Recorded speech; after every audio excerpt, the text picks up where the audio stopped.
And in his witness statement, he even says, I'd already said my prayers. I'd already waved goodbye. I was done. So when he went underwater, that was his goodbye. And I grabbed him by his head and pulled him up. And he's like, I knew I was okay when I saw Semper Fi on his chest. Hello, this is Tab Bartley, and you are listening to the Oath We Took podcast, the show that tells the Marine Corps story through the Marines that served. I'm joined today by Samuel Deeds. He is the reason for this podcast.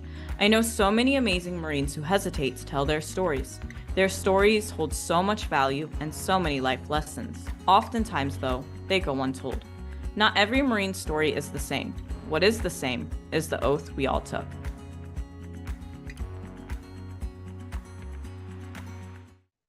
Thank you so much for joining me today. Oh, thanks for having me. I am really excited. And the first question I always ask and start with, and I think it's kind of like pivotal to people's like Marine Corps existence, that seems weird. Journey is why you decided to join the Marine Corps. Man, that's a crazy one. I get to ask that a lot. And there's a couple different reasons. Growing up, I grew up in small town Maine. I think our population when I graduated high school was like 1,400 and something in the town. But there's no big adventure parks or anything like that near us. So we all played, cops and robbers and army or whatever, and running through the woods with sticks and all this, that, and the other thing. But when I got into high school, I was a little bit older. I was a knucklehead when I was in junior high and grade school, and didn't do my work and got held back, or we moved around a ton and I got held back. So I was a little bit older than everybody else. So when I saw the recruiters coming into school, I would go up and talk to them, and some of them would just ignore you, right? Because you're not of enlistment age yet. And the Marine Corps recruiter was the main one that would actually answer questions that I had. And who doesn't like a good set of dress blues, right? So that's, I mean, that's part of it. And then, after I had gone through boot camp, I had learned, I knew my dad was in the service. He passed away when I was really young from leukemia. So I really never got to talk to him about it. But he was a Marine. My grandmother sent me his boot camp graduation book after I graduated boot camp. So I have his graduation book and my graduation book. And the ironic and crazy thing is he graduated from 2nd Battalion. I graduated from 2nd Battalion. He was in, I think, 2070, and I was in 2076, which is, when I was there, 2070 was the lead series first platoon. So if, roughly around the same time entering boot camp and the same time graduating boot camp, it was, it's pretty crazy how those things work. But yeah, and then, just realizing that he was a Marine, and that made me want to stay a Marine even longer, just because that family line of, serving in the Marine Corps. Everybody else in my family had served in the Navy or the Army in some capacity. So my dad and I are the only two Marines in the family. And like knowing what you know now and like having gone through being in the Marine Corps, did that make you feel kind of like a tighter connection to him? Because I feel like all Marines feel so connected to each other. But was that something like, especially like once, later in the Marine Corps, was it something that kind of like resonated with you? For sure, especially towards the end of my career. He was a avionics tech on the Intruder, the A6. And towards the end of my career, I was a maintenance guy on the V-22. So both of us working on, at the time, what was the most advanced aircraft that the Marine Corps had. So the way my path worked to get to the aviation, and he went directly to the aviation, but both of us working on aviation. So, same. I mean, we both went to Paris Island, both graduated from 2nd Battalion, and then both ended up in the air wing. He was fixed wing when I was rotary, but still, that it's crazy how it all worked. And like I said, he passed away when I was 8. Yeah. So his parents knew, my grandparents knew, but they passed away, not too long ago. But just realizing the path that I meant to take, and then the path I ended up having to take, just led me to having more of a connection with him and his career as a Marine. I think that's really, really beautiful. And you started your MOS, your first MOS was infantry, correct? Did you want infantry? Was that like the choice, or was it kind of just like I want to be a Marine? Now that was the choice. Yeah. I actually walked into the recruiter's office and wanted infantry, and they're like, we don't have it." And I'm like, "What do you mean you don't have it?" And as knowing what I know now as a prior recruiter, now I understand they didn't have it. But at the time, I'm like, it's the Marine Corps. What do you mean you don't have infantry? So I walked out the door and I had one foot in the Army office. And I was like, I'll go over here and get a bonus, whatever. And the guy grabbed me and pulled me back in the office, and they made a phone call, and they ended up switching it, which is more ironic. They switched in for an aviation job. So the recruiting office in Bangor, Maine had an aviation job, and the recruiting office down here in Louisville had an infantry job, and they switched them to get me in the Marine Corps. So yeah, that was my first choice and only choice. If I couldn't get that, I was not going to go in. And then, yeah, no, realizing now as a recruiter that sometimes MOS is closed, right? And you enlist in the Marine Corps by when your school starts, right? When your formal school starts. So not knowing that, you know, if you're public affairs, your school starts in February, which means you have to back that up 3 months plus your, 10 days of leave. That's when your boot camp starts. That's when your ship date is. And I didn't realize that back then, but knowing now, it's like, okay, now I know I have to put people in this month for this job. And it helped a little bit on recruiting duty. But then, of course, 9/11 happened while I was out there too. So everything opened up, and, the Marine Corps upsized and everything was open. So it was a little bit easier to fill positions, but it was still hard at the same time putting guys and girls in the Marine Corps because of what was going on. Yeah. And so infantry, you got it. You went in. What was kind of like your first duty station and your first take on the choice that you had made? So yeah, so boot camp, 10 days of leave, back to Maine, loving life, and then back to School of Infantry at Camp Geiger, Lejeune-ish. And I ended up getting 2nd Battalion, 8th Marines at Lejeune. So I was, right across the river, no, big deal, right up the street. But it was a lot more fast paced than I expected. All the training and, train for war, train for war, train for war, training for war. Here it's 97, nothing's going on. Right. 98 happens, nothing's going on. 99 happens. And it's, unit deployments to Okinawa, Japan, to Korea. And then we get back from Japan, and there was a humanitarian mission down in Haiti that we did security for. So, excuse me, down to Haiti in 1999. And we were down there for almost 3 months doing security for the humanitarian relief. So getting exposed to that, third world country, if you will, of the famine and the disease and the struggle that they were going through made me appreciate what we had back here with McDonald's and Dunkin' Donuts and everything else. And then I don't know, the year after, we did a NATO exercise in Greece, so we got to work with the Greek forces, and watching them train and how they train. It's like, well, I hope we never have to go to war with them, because we're all going to die. I mean, they all still stand up online as a squad and they just advance, and it's like they're all going to die. When we do a squad rush, it's a couple guys here and there, and they alternate. Not those guys. And okay, again, that's 2000. Things that may have changed by now, but back then it's like, oh man, this is bad news for these guys. It's like, Civil War style. They're all online and they're just going. So yeah, it was a culture shock, and realizing that there is possibly something's going to happen somewhere in the world that we're going to have to go and eventually use all the skills that we've been learning over the past 2, 3, 6 months, whatever it is. But and then I got selected for recruiting duty, and then 9/11 happens, and that reality didn't happen for me until I came off recruiting duty, and then back to Lejeune. So I was at Lejeune my entire career except for my 3 years when I was on recruiting duty and was stationed out of RS Louisville. And then I bounced from recruiting station Fairfield to recruiting station, substation, Florence, Kentucky. So, I mean, it's the same main station out of Louisville, but I was struggling at first to connect with the kids that were over in the Fairfield office and the schools that I had. But then I moved over here to Florence, and it was a little bit easier because I was in the areas where the kids had similar upbringings to what I did. So it was a little bit easier to connect to some of the kids. I mean, I wasn't the best recruiter. I wasn't the worst recruiter.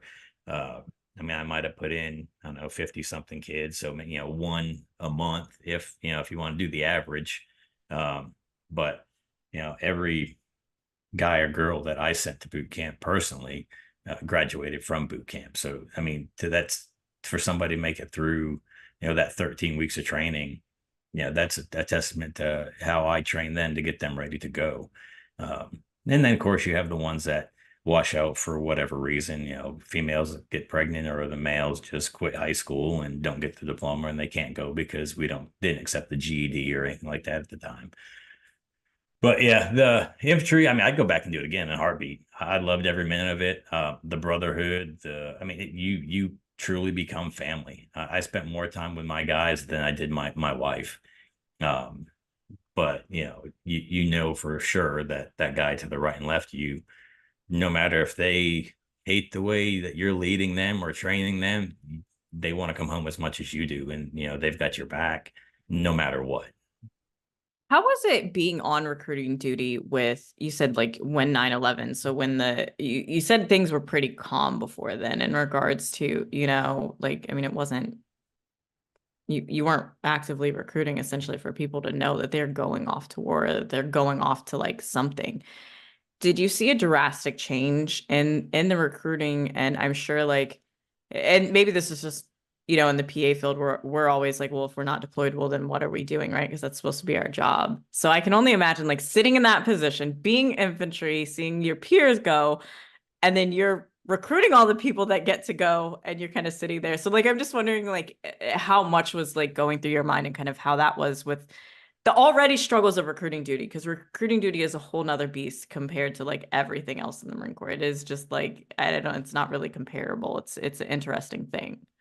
Yeah, I mean, recruiting duty as a whole, you're successful on your attributes and what you bring to the table, right? So you have to make your own schedule, and if your schedule's not working, you have to shift it around. And there's recruiter aides that the headquarters has, or guys that have been career recruiters for a while that know how to work and the system. I can't say know how to work the system, know how to approach guys and girls in certain areas, right?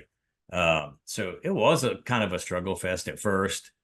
On for two a month. 1.8 was what the national average was, and then September 11th happens, and now because the uptick in the Marine Corps wanting to grow, we're on for 4 or 5 per recruiter. So you're looking at a recruiting station of 4 guys. You're on for 16 to 20 to bring those Jeez. numbers up. And a lot of people struggled, and you had the guys out there that were very, very good salesmen. And for me, it wasn't about the quantity; it was about the quality of the person, because I didn't know how long I was going to stay in the Marine Corps. And those guys and girls that I'm putting in eventually are going to take over my spot. Especially the infantry guys. I didn't have any plans other than to do anything but infantry. So eventually I knew that they were going to take over my spot, and I wanted them to be, what my picture of the Marine Corps had been and is and was going to be. But yeah, I mean, we hit it hard. I was on my way to Cincinnati, Ohio to get documents for a kid. And I was probably halfway there from Fairfield, and listening to Howard Stern on the radio. And he talked about, the towers were on fire. And, I was thinking it was just another Cessna that hit, the towers, because it had happened before. And then as he's looking out the window doing his broadcast, he talked about how big the plane was and when the second one hit. And by the time I got back to our office, we shared a building with the Army. I couldn't park in the parking lot. I had to park over at the high school and walk up. There were so many guys and girls wanting to either enlist or come back. We had Korean veterans. Put me back in, Sarge. I'm like, old I just timer, got I chills. appreciate your Oh, love, but you've done your deal. I can't. We have age restrictions. The Marine Corps didn't lower their standards to get the numbers they needed. We actually tightened them up a little bit. Tattoos, you couldn't have anything that was any bigger than your hand. You couldn't have anything below your wrist bone, nothing above your collarbone. You could only have a couple tattoos that showed in PT gear. And, depending on if you were Eastern Recruiting Region or Western Recruiting Region, that general was in charge. And they're like, hey, we one tattoo that's visible and that's it. So it became hard. And, as recruiters, you learn, the ins and outs and the higher headquarters and what they want and what they're looking for, and you have to go with those punches too. So it was hard. But yeah, you're on a probation for I think 10 months from the time that you get to your recruiting station to the time they're like, okay, yeah, you're going to be out here for your 3-year deal, and that's it. I tried everything I could for 10 months not to be on the streets as a recruiter. I wanted to get in the fight. That's what I trained for 3.5 years as a Marine infantryman. Is you train for combat, you train for war. And I left recruiting duty in 2004, and I checked into 3rd Battalion, 8th Marines back at Lejeune.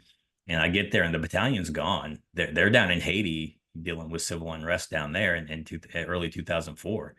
And I checked in, and the lieutenant that's there, he's like, hey, you're just going to be here. You'll help the battalion reintegrate back to the stage. You'll get the barracks ready. Yep, not a problem. That was on a Thursday. Come in on Friday, and he's like, hey, you're going over to the School of Infantry to pick up a class. Oh, and by the way, you got to have them get their gear because you all are taking off to Haiti on Wednesday. So from Friday, morning graduation, back to the battalion, getting them fully checked in through, IPAC and everything else, and then have to get their gear, having to get their shots, having to get everything that they need to go. And we don't have weapons because they're all down in Haiti already. So it was myself, a first sergeant, and I think 8 like privates and PFCs, and we jumped on a C-130 up in Cherry Point and off to Haiti we went. And, we spent, I don't know, a month or so down there before the battalion came back. But it was crazy because, verbiage had changed, right? Before I went on recruiting duty, it was MOUT, military operations on urban terrain. I get down there, now they're talking about SASO. I'm like, what the heck is SASO? Well, what do you mean SASO? So that now they're telling me what it is. I'm like, oh, that's just MOUT. Somebody must have gotten an award because they changed the wording of it, right? So, stability support operations. I'm like, oh, okay, I get it now. I completely understand what this is. But it was hard at first, and being in Haiti before, and that's the main reason they sent me down. I'm like, listen, it's been 5 years. Do you know how much has changed here at Camp Lejeune in 5 years? They're like, oh, it's a third world country. And I get down there, and the 2 places that we used as a base in '99 no longer exist. Like the one place that was at the airport, there was 0 buildings where we had our one base. And then the other place that we had a base, it was completely locked up, like big metal doors shut, no one in and no one out. So we're using a cigarette factory at the other end of the airport as our headquarters. And then one of the companies was at the presidential palace. Another company was out in the middle of a field somewhere. And my company and weapons company was at the cigarette factory. But I sat down there for 2 weeks before they even knew where they were going to put me. I was a lone sergeant just doing whatever I wanted to do on the base because nobody knew, because they were already sergeant heavy. And then they ended up putting me with Kilo Company, and the lieutenant, the platoon commander, was getting ready to take over as the XO. And then so my platoon sergeant became the platoon commander, and then I right into the platoon sergeant role. And I stayed there until just before I was injured in Iraq in 2005, when our lieutenant showed up in country. Like, I think he showed up a week before I got injured. He stayed back. He had a medical issue and came in late. So The Oath We Took podcast, hosted by Marine Corps veteran Tab Bartley, tells the Marine Corps story through the Marines who served. While every story is unique, the common bond is the oath they all took. Tune in Mondays at 5 p.m. Eastern on Wreaths Across America Radio to catch these engaging conversations. Tab is also supporting the Military Women's Memorial through her Wreaths Across America sponsorship page. For every veteran's wreath you sponsor at wreathsacrossamerica.org/The Oath We Took, $5 will go directly to the Military Women's Memorial, the leading memorial and education center honoring the commitment, contributions, and experiences of servicewomen. Once again, to donate, go to wreathsacrossamerica.org/The Oath We Took.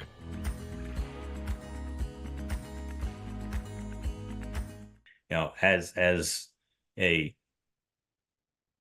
junior-ish sergeant, going from recruiting duty right back into leading, training, mentoring, and we're actively in the fight, at that point. And then you go from peacemaking to peacekeeping to humanitarian, all within 4-month time period, 5-month time period.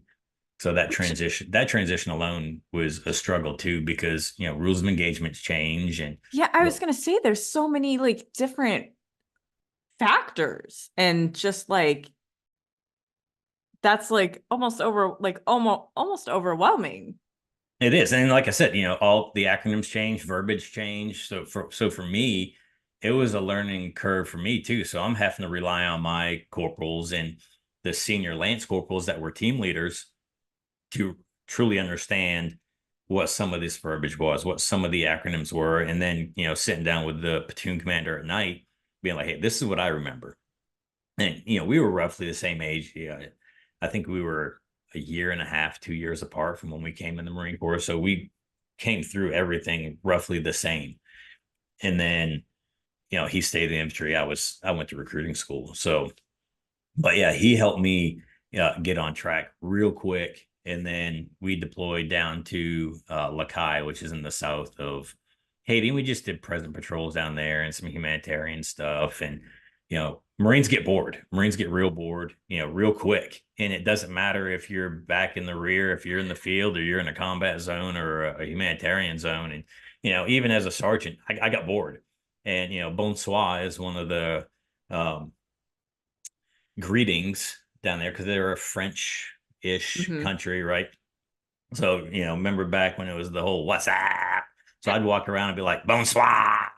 And I had the company commander walk out with me one day, and all of a sudden, all these kids are bonsoiring me. And he's like, what in the world is going on? And I'm like, sir, I have no idea. I don't know what they're talking about. Like you didn't know. Oh, yeah. Oh, yeah. So he goes out with another squad and another platoon, and they're not doing it. He comes back out with me again, and they're not doing it to anybody else. But as soon as they see me, they're doing it. And he says, what is this? I said, sir, I got bored. I'm sorry. I said, you got to make it fun. And the kids were they were just tongue out and shaking their heads and having a blast, right? But yeah, so things like that happen too, right? Everywhere. And it doesn't matter what MOS you're in. But yeah, it's funny just to look back on that and see all these kids doing the bah, when they say bonsoir. But yeah, it's it's fun. But then we came back from there. Then obviously training evolutions and getting ready to go to Iraq, and we were at, I don't know if they had switched it to Mojave Viper yet or not, because it used to be just called CAX, and then they switched it at some point in time. I think it was Mojave Viper. And we're on our way back home, and we're at March Air Base, and the battalion commander was like, gents, go home and love on your wives and kids, because we're leaving early. And we ended up leaving 2 months early to go into Iraq to help facilitate the first election. That way that unit that was there didn't have to stay extra time. And so we went in early, and I spent, I don't know, 63, 67 days in country. And then I was involved in my second IED and ended up getting sent home. And through this whole time, like you now have started a family, right? Like you have a wife, like all of these things as well, or is that later in your career? It was crazy. It's I always joke that I was told as a young Marine that I'd never see staff sergeant unless I had at least one marriage under my belt. But no, I got married before I came on recruiting duty, and not understanding the rigors of recruiting duty. And then, of course, 9/11 happens. So, being in the office all the time, it just paid a toll on the marriage. And when we ended up getting married, and then I met my current wife. We've been together for 22 years, been married for 20, and we got married like, I don't know, a couple weeks after I came off recruiting duty. And then she moved to Lejeune with me. And then, 10 days later, I'm in Haiti. So she came home to spend time with her family. And then when I let her know we were coming back, she went back to Lejeune. And then it was, we did a convoy operations course down at Bragg that took me out for almost a month. And then we did a enhanced marksmanship training program that took me out for a couple weeks, and then back to CAX / March Air Force Base to do the SASO instructor course, and then the battalion goes out, and then I get blown up in February '05. And then I called her, let her know I was okay. She's like, well, why couldn't you just, break a leg or something and, come home? 30 days later, I broke a leg or something, and then another IED blast and came home. So, and this is all before our first year of marriage. Wait, what? Yeah. So we got married April 17th of '04, and I got sent home March 21st was when I started my trek back to the States of '05. That is just like goodness. So, And I asked that because I feel like so often it seems like, we only hear one part of the story when it's like, service members and Marines are like, it's not that they're like just in country or doing these things. They then 9 times out of 10 have a family, a spouse, something other that at the same time you're dealing with those. Dealing isn't the right word, but you're trying to maintain those relationships and those things, and anything that happens to you, right, has this ripple effect across like more than even just you. But I guess like before you're even like full year of merit, like yeah, we were coming up on 3 years together, but yet coming up on a year of actual marriage. And I think I probably saw her, counting the last month from the time I got back stateside to when our anniversary was, I might have been home 3.5 total months. Everything else is field ops and training and the ranges and instructor courses, and the tempo to get to your total strength and to get the Marines you need and to get them properly trained for what we're going to do. It takes a lot. It's a lot of time and it's a lot of effort spent on every single Marine. And then, that workup for deployment, just making sure that everybody understands the mission. Everybody understands the mission of the guy to the right, the left, the platoon to the right, to the left, our adjacent units, our supporting units, all that stuff. And, going into country, and we were stationed at Abu Ghraib prison. We had one of the prison compounds inside Abu Ghraib.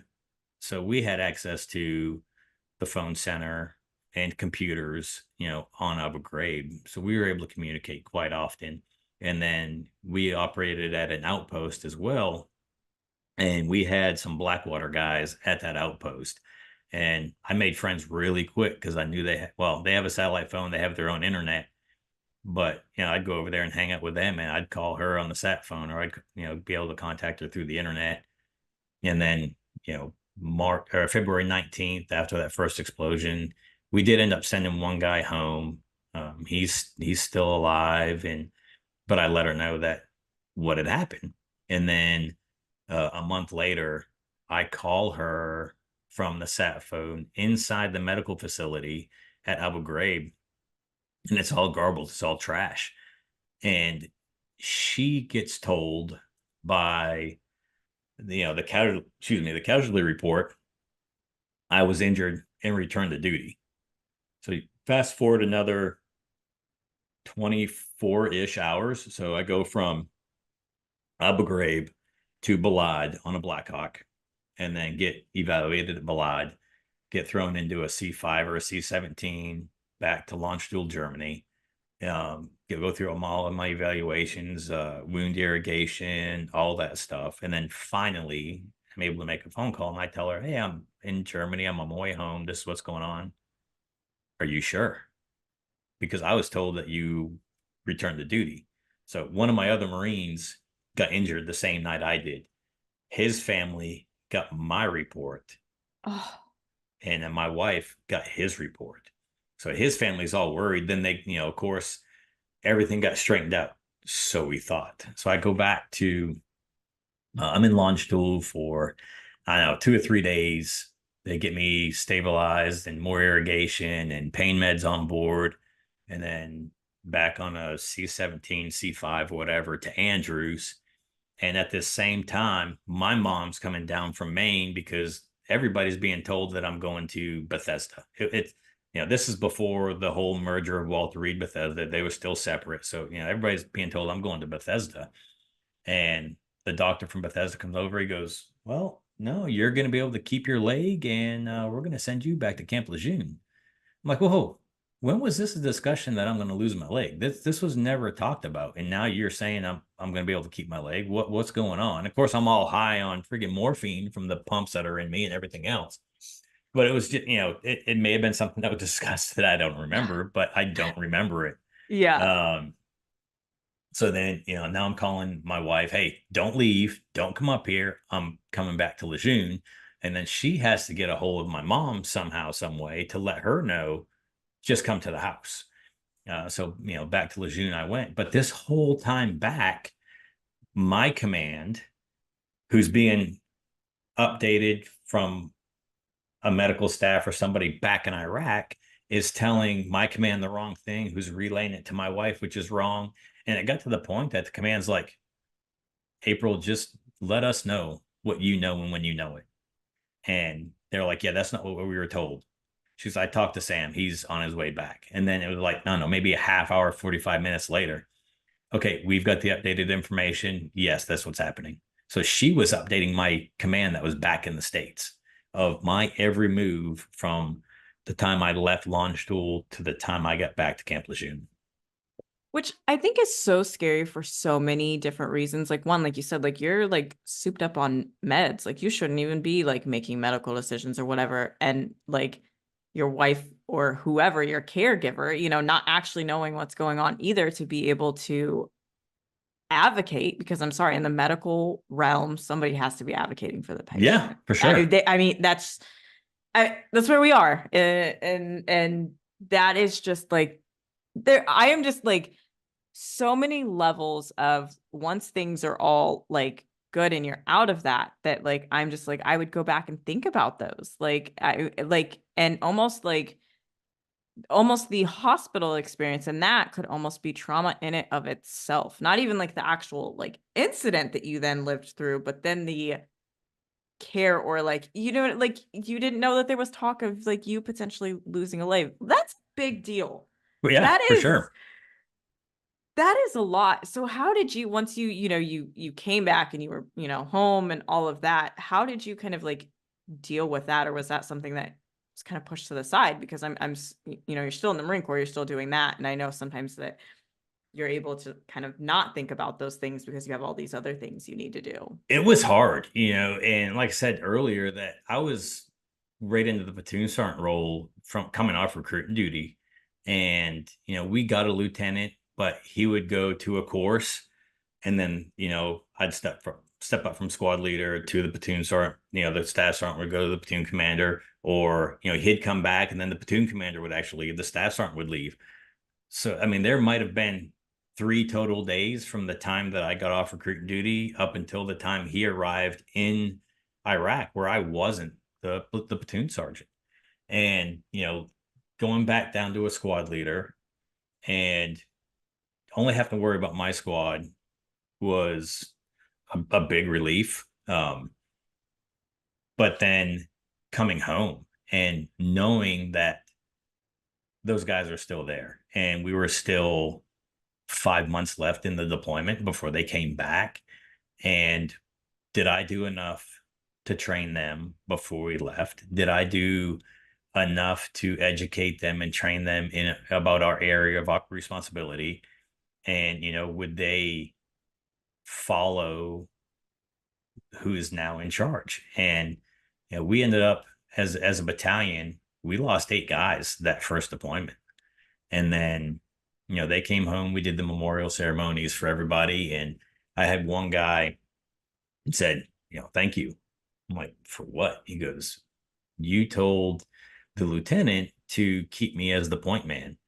And I think that's what kept us alive and safe, because they switched out the point man at one point in time, and the point man was on chow hall duty or something. So he didn't know the area, and he was leading them down wrong way one time. And then the guy that I told to stay as the point man went up there and took over, and he stayed there the rest of the time, and, made sure that those things didn't happen. Because you notice when you're over in the area for so long, there are certain changes that happen.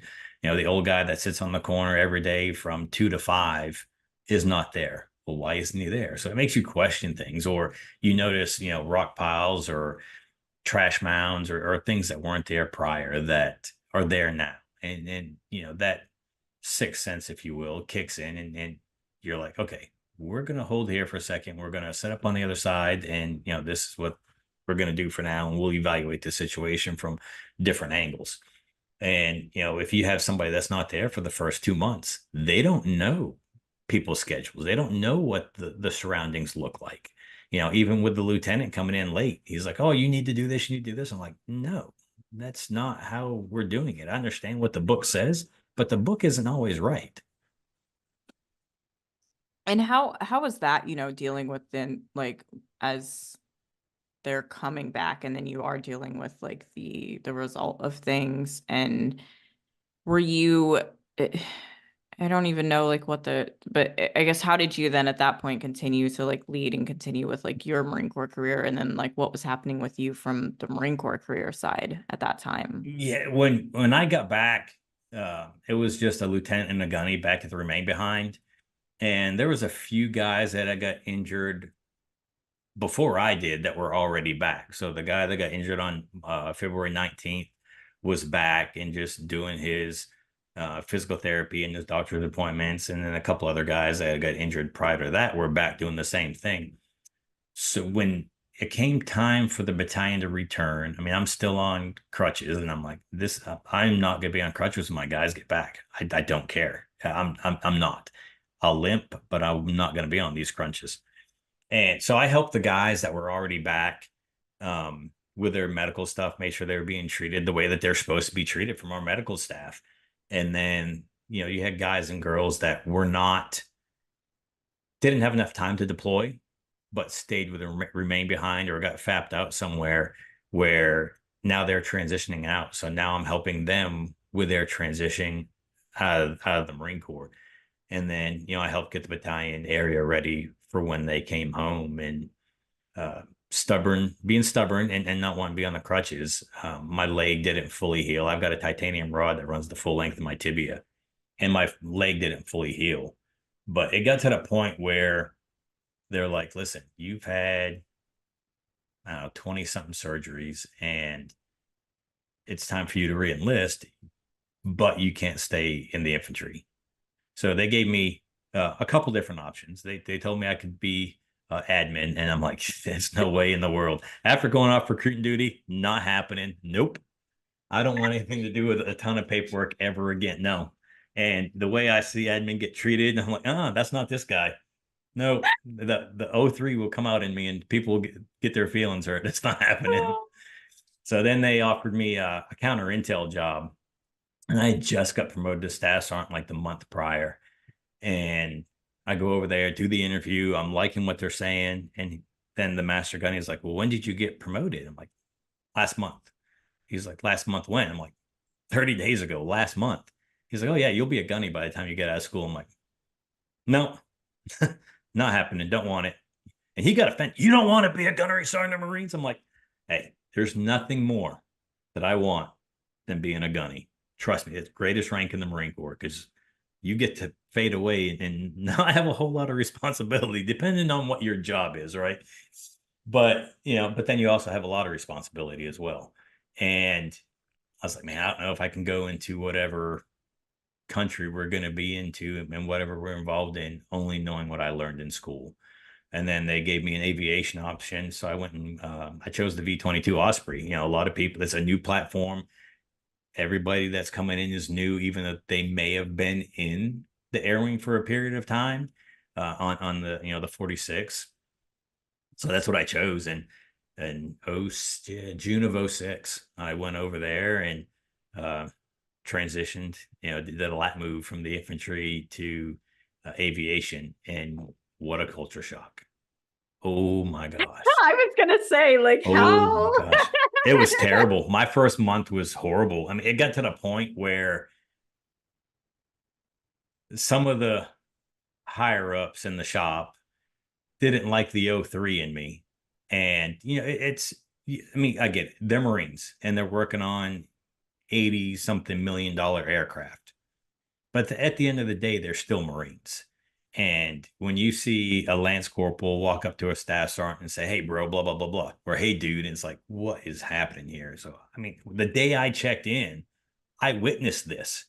And when I heard bro, I was like, maybe I missed the staff sergeant part because I worked with a guy named Bro, last name, Yeah. but it wasn't BRO, right? So, and then the other guy said, "Dude, I cleared the table. I'm standing up on the desk yelling, and guys come out of the back, and I'm telling them to get out of there."